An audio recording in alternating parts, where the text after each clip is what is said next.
Okay. With that, I'm going to go ahead and turn it back over to Brian, and then we'll have some question and answer afterwards. Yeah, so just a few more slides here, and hopefully just to recap, hopefully you'll have learned a lot about our distribution network, where products coming from, where it's going to. And now the next step is how do we partner with Manhattan to start driving efficiencies, reduce costs, improve safety, etc. So we had a few slides there. I mean, Justin, we like to just have these large initiatives, build a few facilities, launch 4 or 5 technologies all at once. It's no fun to do it over a long period of time, right? So Brett and I have responsibility over supply chain intelligence and total cost to serve. So probably spend the majority of our time there. But as you heard, transportation has been rolled out in the last year. Simon will be rolled out. Simon being WM will be rolled out over the next few years. We've had labor management for years now. We're upgrading to 2010. We've had slotting as well for a number of years and just completed that upgrade as well. And then we have SCORE, which is a product we've had for a number of years that is also a Manhattan solution. So a lot of applications. The nice part is they all communicate seamlessly, right? And all the information flows perfectly. No issues. But really, total cost to serve, the reason we're here this week is the visibility that that's going to give us to our supply chain with transportation as well as the labor component of the individuals within our distribution center. So we'll kind of have a total cost to serve theme here, but I just wanted to hit on a few business problems. One slide was not enough for our business problems, but I just captured a few of the ones that we hit on. First, I just kind of wanted to walk through how we see it in terms of what systems impact all the processes that Brett just walked through. So you've got all your scheduling, planning, PO, orders being sent. This is all information that y'all know, but it's sometimes good for us to say it again, so we hear it. But we're now, as we mentioned, starting to manage some of our inbound freight. Historically, we were all prepaid.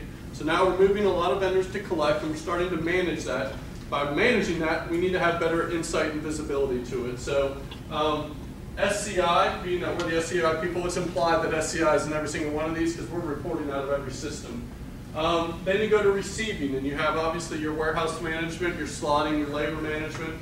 And then as you make your way through all the processes throughout, within our 4 walls of our distribution, let's say, then we start getting to shipping where, again, transportation, we mentioned we have couriers.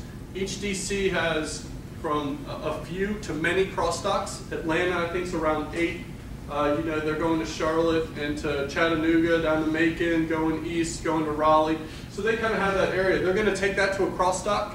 We're then going to break down the product and another handful of 10, 12 routes, each route having about 20 customers on it, is going to be sent out, all being managed by TMS.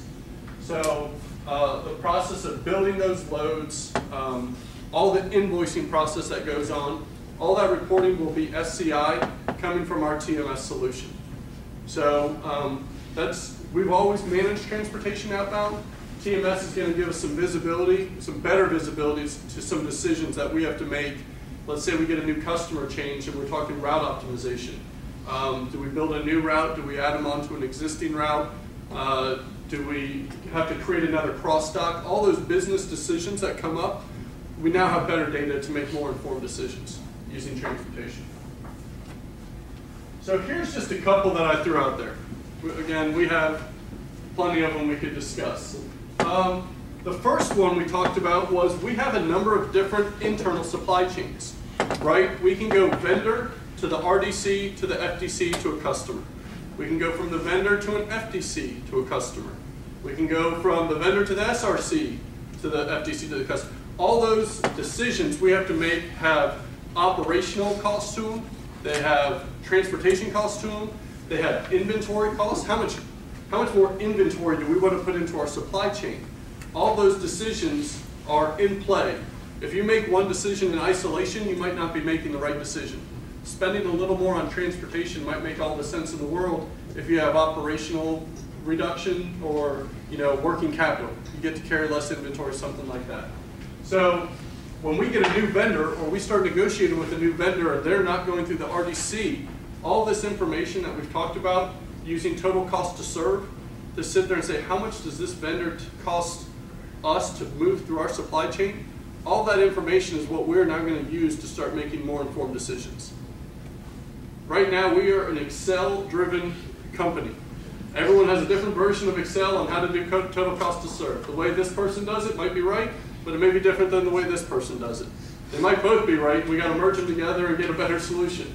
We're hoping total cost to serve, SCI reporting can bring some standards and some consistency as we make those decisions.